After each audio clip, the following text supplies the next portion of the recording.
अनुभव अनुभव अनुभव परिमళం जीवन सौरभं अनुभव परिमళం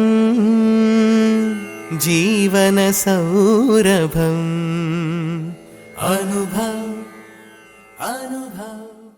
అందరికీ నమస్కారం. మీరు వింటున్నారు అనుభవ్ 2.0 వయోధికుల తెలుగు పాడ్కాస్ట్ సిరీస్ జీవన సౌరభం.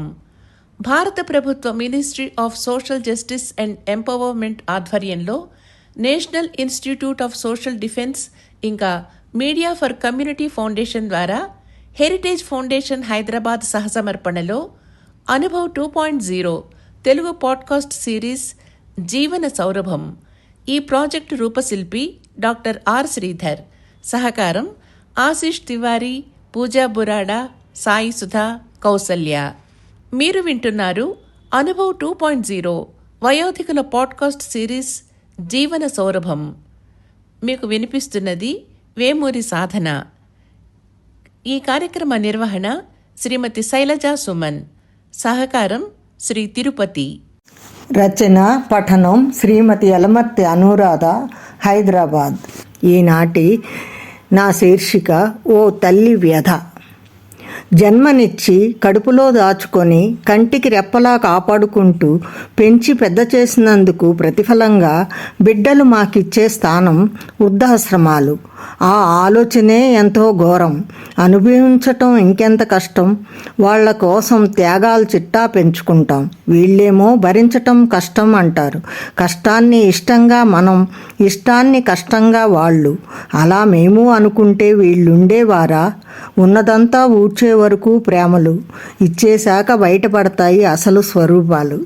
ఆస్తి ఇవ్వలేదని కొందరంటే కోట్లిచ్చినా అదే పరిస్థితి అని మరికొందరు.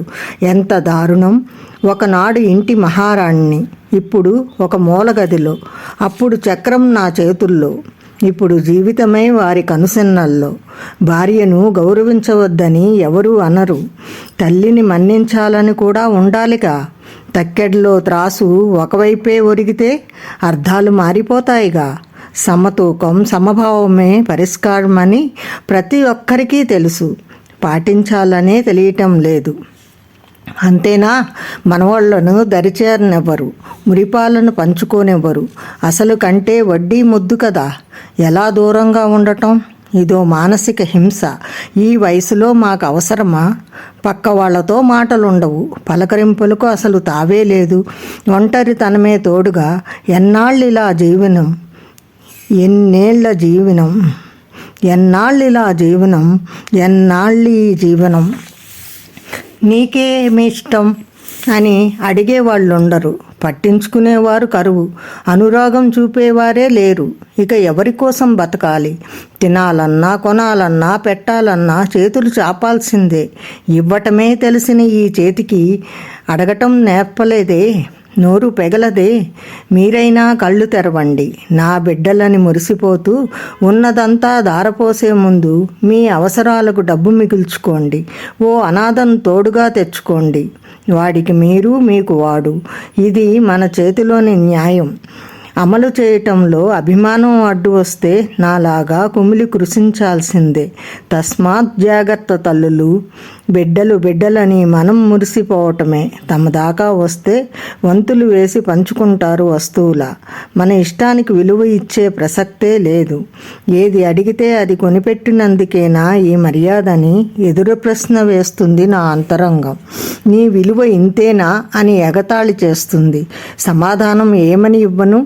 ఏ తల్లి బిడ్డ నుంచి ఆశించదుగా ఇలాంటి ప్రవర్తన. తను పెంచిన పెంపకం ఇది కాదే. ఎదురు తిరుగుతుంది ఎద ఎగిసిపడుతూ. కలికాలం అని సరిపెట్టుకోలేక, బ్రతుకులో కడుపు తీపిని చెరిపెయ్యలేక అసహాయత వెక్కిరిస్తుంటే ఏమి చేయాలో తెలియదు. మనసు బలహీనపడినా పర్వాలేదు, బలం పుంజుకోవచ్చు. అవయవాలే సహకరించకపోతే ఎదురీదే సాహసం ఎలా చేయగలం? వయసు మీద పడ్డాక పసిపిల్లలా చూసుకోవాలనే బుద్ధి బిడ్డలకు ఎందుకు ఇవ్వలేదన్నదే నా సూటి ప్రశ్న. నాదే కాదు, నాలాంటి ఎందరిదో. సమాధానం కోసం తల్లడిల్లుతున్న బాధాతప్త హృదయాలు ఎన్నో. బదులు చెప్పని బిడ్డలే అందరూ. స్వార్థమే హృదయమంతా నింపుకుంటే కన్నతల్లి గుండెకోత కనిపిస్తుందా? ఆప్యాయత మరిచితే అమ్మ వేదన ఎలా అర్థమవుతుంది? ప్రేమను పెంచే పిల్లలు కరువైనప్పుడు అసలు ఈ వార్ధక్యమే లేకుండా చెయ్యొచ్చుగా. అవును, నాకు తెలియకడుగుతున్నా. పెద్దలకు పిల్లల మీద ప్రేమ అపారం. అదే పిల్లలకు పెద్దల మీద మమకారం లేకుండా ఎలా చేశావు? అంతా నాదే సృష్టి అంటావుగా. ఈ భేదాలు ఎందుకు కల్పిస్తున్నావు? మేము సరదాగా ఆడతాం చదరంగం, నువ్వేమో మా బ్రతుకులతోనే ఆటలు ఆడుకుంటావు. మేము గెలుపు ఓటములతో పోరాటం సాగిస్తుంటే నువ్వు చోద్యం చూస్తావు. ఏమి లీలయ్యా నీవి! ఇన్నాళ్ళు భరించింది చాలు. ఇక నే రాస్తున్నా తల్లిగా శిలాశాసనం. నీ కాళ్ల మీద నువ్వు నిలబడే వరకు మేమందించిన సహకారం మీరు తిరిగి మాకు అందించాలి. మేము కురిపించిన ప్రేమలో ఒక వంతు చూసినా చాలు. ఈ జీవితం హాయిగా గడవటానికి క్షణం పెంచుకున్న ప్రేమకు దూరంగా మరుపును ఆశ్రయిస్తూ పరాయి పంచిన దిక్కులేని వారిలా బతుకు గమ్యం వెతుక్కునే ఈ తలరాతను మార్చు. బంధాల ఊయల్లో, అనుబంధాల ఊసుల్లో అనురాగపు గాలిని శ్వాసిస్తూ సహజమైన ప్రేమను పొందే వరమివ్వు. కనిపించని ఆయన మా మొర ఆలకించకపోయినా అమ్మ మొర బిడ్డ ఆలకిస్తే చాలు. నా వేదనకు తెరపడినట్లే. చెట్టు తల్లి. నీడనిచ్చే తల్లికి ఏ పుణ్యాత్ముడు సిమెంట్ చప్టా కట్టించాడో నీడనిచ్చే తల్లికి ఏ పుణ్యాత్ముడు సిమెంటు చప్టా కట్టించాడో ఎందరినో ఈనాడు సేదతీరుస్తోంది. 3 రోడ్ల కూడల్లో దాని ప్రస్థానం. ఎడారిలో నిత్య వసంతంలా వచ్చేవాళ్ళు పోయేవాళ్ళు అందరూ ఆమెకు ఆప్తులే. ఒక్కో సమయంలో ఒక్కొక్కరు పలకరింపుల పల్లవిలో రాగాల ఊయల్లో ఊరేగిస్తారు. సంతృప్తి పంచన పవళించే అవకాశం ఇస్తారు. అలా ఓ తాత అనుభవాలు పంచుకుంటానికేమో ప్రతి సాయంత్రం 5 గంటలకు టెన్షన్గా అక్కడికి చేరిపోతాడు. పరులెవ్వరితో చెప్పుకోలేని వ్యధ వెళ్ళబుచ్చుకుంటానికో, గోడు వినేవారు కనేవారు లేకో నోరు విప్పని మనస్తత్వం ఆయన సొంతమవటం వల్ల దూరంగా నిలబడి చూసే నాకంతే తెలుసు. ఒకరి సంగతి ఒకరు వినే ఓపిక, సమయం కేటాయించలేని కాలం కదా. సంపాదనే ధ్యేయంగా, స్వార్థమే బలంగా నమ్మే పిచ్చివాళ్ళు, ఆప్యాయతలు ఆర్ద్రతకు అర్థం తెలియని వాళ్ళు, అనురాగం పంచే కమ్మని అనుభూతి అందుకోలేని వాళ్ళు. అనుబంధం ఎంత గట్టి బంధమో వారికేం తెలుసు. ఒక్కసారి రుచి చూస్తే కదా తెలిసేది. తన మజిలీ అయిపోయినట్లు ఆయన నిష్క్రమిస్తే ఆ స్థానాన్ని పిల్లలు ఆటలతో భర్తీ చేస్తారు. మరి వాళ్ళు ఈనాటి కాన్వెంట్ పిల్లలు కాదు, పక్కనున్న అపార్ట్మెంట్లలో పనిచేసే కూలీల బిడ్డలు. చదువంటే తెలియని వాళ్ళు, బడి తలుపులు తట్టని వాళ్ళు, ఆటలు తప్ప మరో ధ్యాస లేని వాళ్ళు. రేపటి పౌరులు కాదు, రేపటి బాల కార్మికులు. చెట్టు ఒడే తల్లి ఒడిగా పరవశించే పసివాళ్ళు.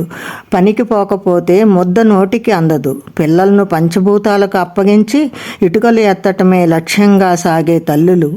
ఆటపాటలే జీవితంగా పెరిగే ఈ చిన్నారులు. పిల్లలు అలా వెళ్ళారో లేదో ఓ ప్రేమ జంట సిద్ధం. ఇక వారి మధ్య ఎన్ని ఊసులో. తల్లిదండ్రులు వారిని అర్థం చేసుకోరేమో కానీ వేప చెట్టు మాత్రం వారిని ఆదరిస్తుంది. కులం, మతం, జాతి తనకు అవసరం లేదంటూ చల్లని గాలి తిమ్మెరలను వీచి ఆశీర్వదిస్తుంది. మీకు నేనున్నానని ధైర్యాన్ని ఇస్తున్నట్లు, స్నేహితుడిని తలపిస్తున్నట్లు. చీకట్లు కమ్ముకుంటుంటే వస్తాడా మనిషి. మనిషి కాదు మనీషి అనాలేమో.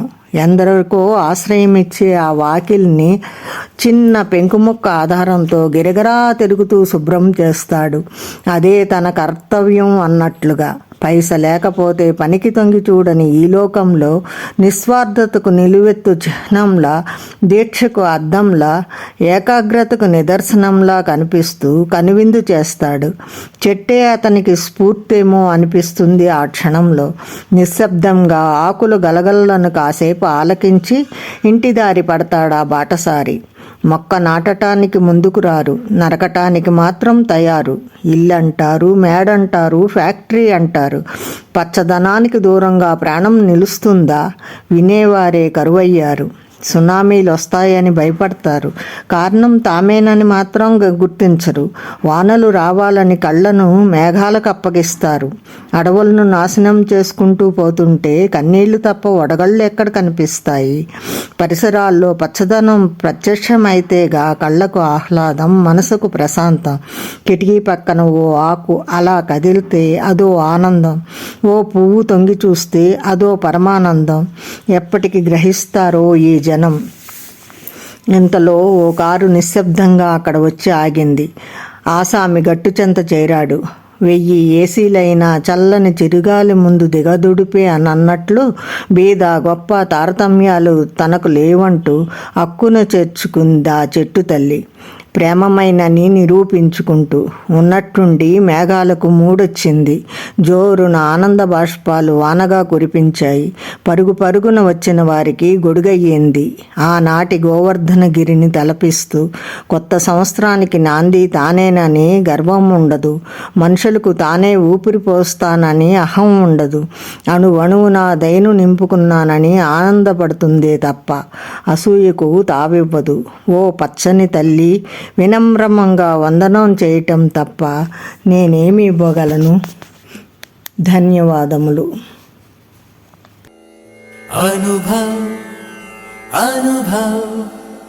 అనుభవ పరిమళం జీవన సౌరభం. అనుభవ పరిమళం జీవన సౌరభం.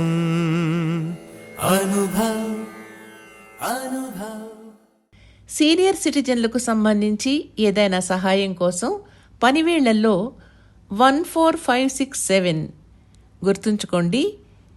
14567 ఈ ఎల్డర్ లైన్ హెల్ప్ లైన్ను సంప్రదించండి. ధన్యవాదాలు.